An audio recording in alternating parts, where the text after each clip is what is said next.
Oi, pessoal, bora para mais um dia de lendo a Bíblia em um ano. Ontem nós encerramos a leitura no livro de Gênesis e hoje nós iremos iniciar Êxodo, iremos ler do capítulo 1 até o capítulo 4. Êxodo, capítulo 1. São estes, pois, os nomes dos filhos de Israel que entraram com Jacó no Egito, cada um com a sua respectiva família: Ruben, Simeão, Levi e Judá, Issacar, Zebulon, Benjamim, Dan, Naphtali, Gad e Aser. Ao todo, os descendentes de Jacó eram 70. José, porém, já estava no Egito. Ora, morreram José, todos os seus irmãos e toda aquela geração. Os israelitas, porém, eram férteis, proliferaram, tornaram-se numerosos e fortaleceram-se muito, tanto que encheram o país. Então, subiu ao trono do Egito um novo rei, que nada sabia sobre José. Disse ele ao seu povo: Vejam, o povo israelita agora é numeroso e mais forte que nós. Temos que agir com astúcia, para que não se tornem ainda mais numerosos, e no caso de guerra, aliem-se aos nossos inimigos.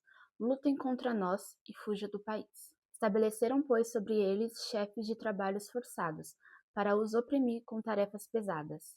E assim os israelitas construíram para o faraó as cidades celeiros de Pitom e Ramassés. Todavia, quanto mais eram oprimidos, mais numerosos se tornavam e mais se espalhavam. Por isso, os egípcios passaram a temer os israelitas e os sujeitaram à cruel escravidão. Tornaram-lhes a vida amarga, impondo-lhes a ardura tarefa de preparar o barro e fazer tijolos, e executar todo tipo de trabalho agrícola. Em tudo os egípcios os sujeitavam à cruel escravidão. O rei do Egito ordenou às parteiras dos hebreus, que se chamavam Sifrá e Puá: Quando vocês ajudarem as hebreias a dar à luz, verifiquem se é menino. Se for, matem-no. Se for menina, deixem-na viver. Todavia, as parteiras temeram a Deus e não obedeceram às ordens do rei do Egito. Então, o rei do Egito convocou as parteiras e lhes perguntou: Por que vocês fizeram isso? Por que deixaram viver os meninos? Responderam as parteiras ao faraó: As mulheres hebreias não são como as egípcias, são cheias de vigor e dão à luz antes de chegarem às parteiras. Deus foi bondoso com as parteiras e o povo ia se tornando ainda mais numeroso, cada vez mais forte. Visto que as parteiras temeram a Deus, ele concedeu-lhes que tivessem suas próprias famílias. Por isso, o faraó ordenou a todo o seu povo: lancem ao Nilo todo menino recém-nascido, mas deixem viver as meninas. Capítulo 2. Um homem da tribo de Levi casou-se com uma mulher da mesma tribo, e ela engravidou e deu à luz a um filho. Vendo que era bonito, ela o escondeu por 3 meses. Quando já não podia mais escondê-lo, pegou um cesto feito de junco e vedou-o com piche e betume. Colocou nele o menino e deixou o cesto entre os juncos, à margem do Nilo. A irmã do menino ficou observando de longe para ver o que lhe acontecia. A filha do faraó descera ao Nilo para tomar banho. Enquanto isso, as suas servas andavam pela margem do rio. Nisso, viu o cesto entre os juncos e mandou sua criada apanhá-lo. Ao abri-lo, viu um bebê chorando. Ficou com pena dele e disse: Este menino é dos hebreus. Então, a irmã do menino aproximou-se e perguntou à filha do faraó: A senhora quer que eu vá chamar uma mulher dos hebreus para amamentar e criar o menino? Quero, respondeu ela. E a moça foi chamar a mãe do menino. Então, a filha do faraó disse à mulher: Leve este menino e amamente-o para mim, e eu pagarei você por isso. A mulher levou o menino e o amamentou. Tendo o menino crescido, ela o levou à filha do faraó, que o adotou e lhe deu o nome de Moisés, dizendo: Porque eu tirei das águas. Certo dia, sendo Moisés já adulto, foi ao lugar onde estavam seus irmãos hebreus e descobriu como era pesado o trabalho que realizavam. Viu também um egípcio espancar um dos hebreus. Correu o olhar por todos os lados e, não vendo ninguém, matou o egípcio e o escondeu na areia. No dia seguinte, saiu e viu 2 hebreus brigando. Então perguntou ao agressor: Por que você está espancando seu companheiro? O homem respondeu: Quem o nomeou líder juiz sobre nós? Quer matar-me como matou o egípcio? Moisés teve medo e pensou: Com certeza tudo já foi descoberto. Quando o faraó soube disso, procurou matar Moisés, mas este fugiu e foi morar na terra de Midian. Ali assentou-se à beira de um poço. Ora, o sacerdote de Midian tinha 7 filhas. Elas foram buscar água para encher os bebedouros e dar de beber ao rebanho de seu pai. Alguns pastores se aproximaram e começaram a expulsá-las dali. Moisés, porém, veio em auxílio delas e deu água ao rebanho. Quando as moças voltaram a seu pai Reuel, este lhes perguntou: Por que voltaram tão cedo hoje? Elas responderam: Um egípcio defendeu-nos dos pastores e ainda tirou água do poço para nos dar e deu de beber ao rebanho. Onde está ele? Perguntou o pai a elas. Por que o deixaram lá? Convidem-no para beber conosco. Moisés aceitou e concordou também em morar na casa daquele homem. Este lhe deu por sua mulher Zípora. Ela deu à luz um menino, a quem Moisés deu o nome de Gerson, dizendo: Sou um imigrante em terra estrangeira. Muito tempo depois, morreu o rei do Egito. Os israelitas gemiam e clamavam debaixo da escravidão, e o seu clamor subiu até Deus. Ouviu Deus o lamento deles e lembrou-se da aliança que fizera com Abraão, Isaque e Jacó. Deus olhou para os israelitas e viu a situação deles. Capítulo 3. Moisés pastoreava o rebanho de seu sogro Jetro, que era sacerdote de Midian. Um dia levou o rebanho para o outro lado do deserto e chegou a Horebe, o monte de Deus. Ali, o anjo do Senhor lhe apareceu numa chama de fogo que saía do meio de uma sarça. Moisés viu que, embora a sarça estivesse em chamas, não era consumida pelo fogo. Que impressionante, pensou. Por que a sarça não se queima? Vou ver isso de perto. O Senhor viu que ele se aproximava para observar, e então, no meio da sarça, Deus o chamou. Moisés, Moisés. Eis-me aqui, respondeu ele. Então disse Deus: Não se aproxime. Tire a sandália dos seus pés, pois o lugar em que você está é terra santa. Disse ainda: Eu sou o Deus de seu pai, o Deus de Abraão, o Deus de Isaque, o Deus de Jacó. Então Moisés cobriu o rosto, pois teve medo de olhar para Deus. Disse o Senhor: De fato tenho visto a opressão sobre o meu povo no Egito. Tenho escutado o seu clamor, por causa dos seus feitores, e sei quanto eles estão sofrendo. Por isso, desci para livrá-los das mãos dos egípcios e tirá-los daqui para uma terra boa e vasta, onde há leite e mel com fartura, a terra dos cananeus, dos hititas, dos amorreus, dos ferezeus, dos heveus e dos jebuseus. Pois agora o clamor dos israelitas chegou a mim, e tenho visto como os egípcios os oprimem. Vá, pois, agora. Eu envio ao faraó para tirar do Egito o meu povo, os israelitas. Moisés, porém, respondeu a Deus: Quem sou eu para apresentar-me ao faraó e tirar os israelitas do Egito? Deus afirmou: Eu estarei com você. Esta é a prova de que sou eu quem o envia. Quando você tirar o povo do Egito, vocês prestarão culto a Deus neste monte. Moisés perguntou: Quando eu chegar diante dos israelitas e lhes disser: O Deus dos seus antepassados me enviou a vocês, e eles me perguntarem: Qual é o nome dele? Que lhes direi? Disse Deus a Moisés: Eu sou o que sou.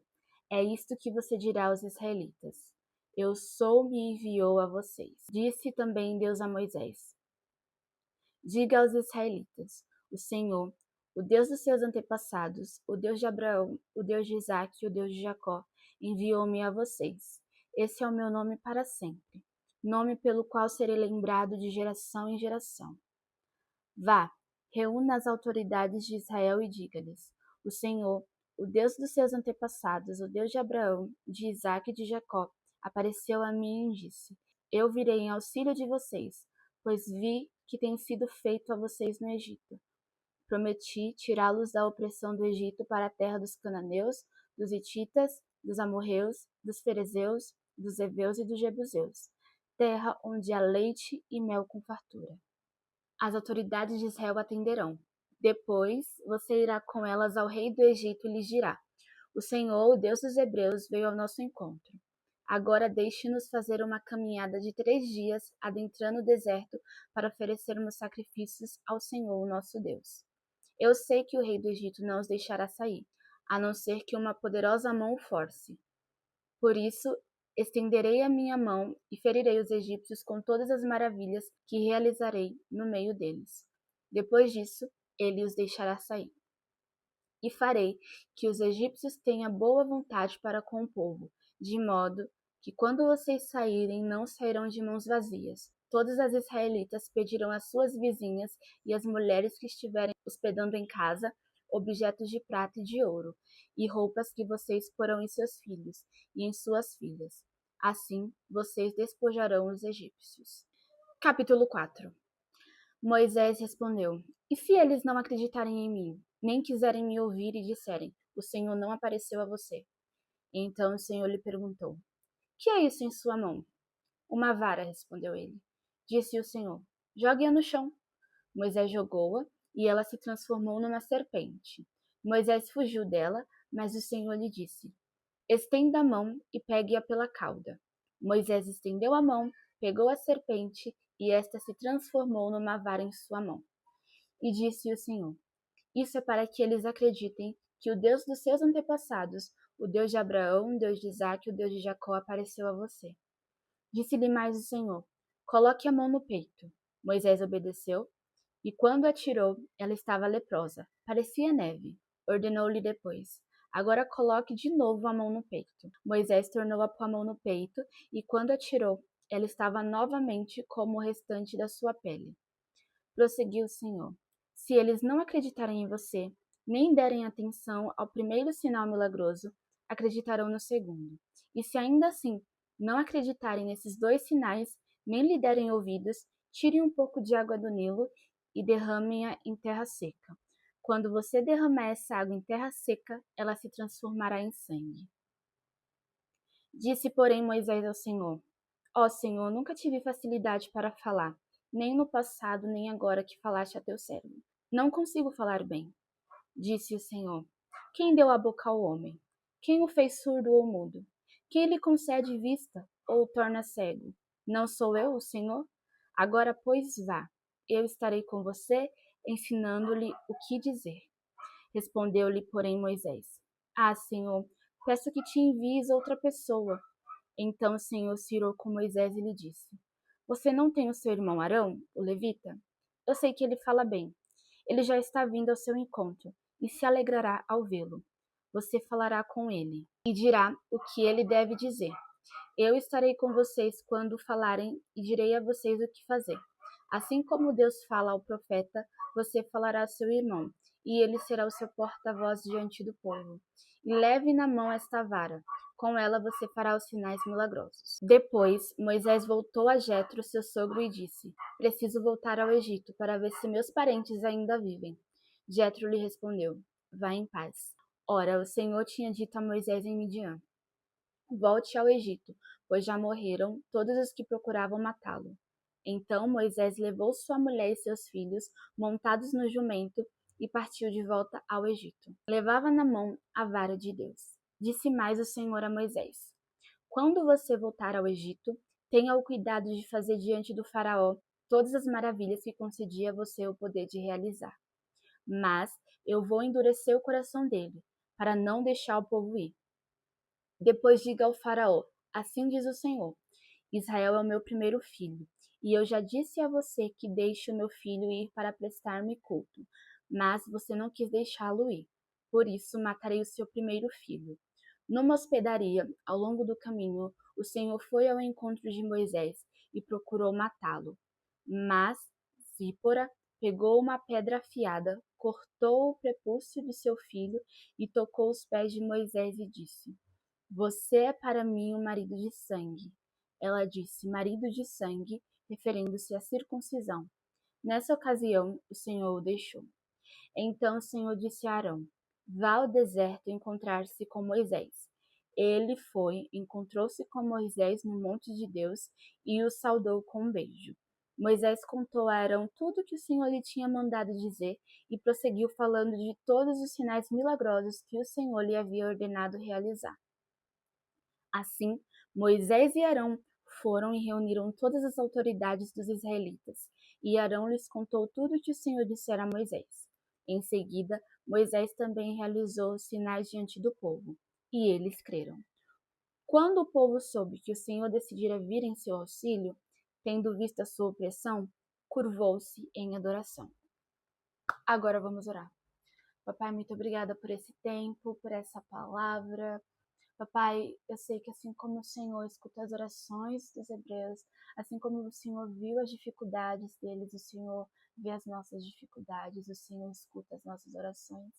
E papai, nesse momento eu te peço para que o nosso coração esteja alinhado com a tua vontade. Eu peço para que a tua vontade seja feita sobre as nossas vidas e que nós possamos viver dias onde caminhamos com o Senhor, onde vivemos com o Senhor, onde honramos o Senhor através das nossas vidas. Sê conosco, papai. Espírito Santo, continue ministrando aos nossos corações e que os nossos ouvidos estejam sensíveis à tua voz, aquilo que o Senhor quer nos ensinar, aquilo que o Senhor quer nos lembrar. Muito obrigado por esse tempo. É isso que eu te peço e te agradeço. Amém. Bom, agora você já sabe, né? Tira um tempo para meditar sobre aquilo que você aprendeu, que o Espírito Santo nos guie, nos mostre o que nós precisamos melhorar, como nós iremos praticar aquilo que nós aprendemos através das Escrituras hoje. Te vejo amanhã. Um beijo e tchau!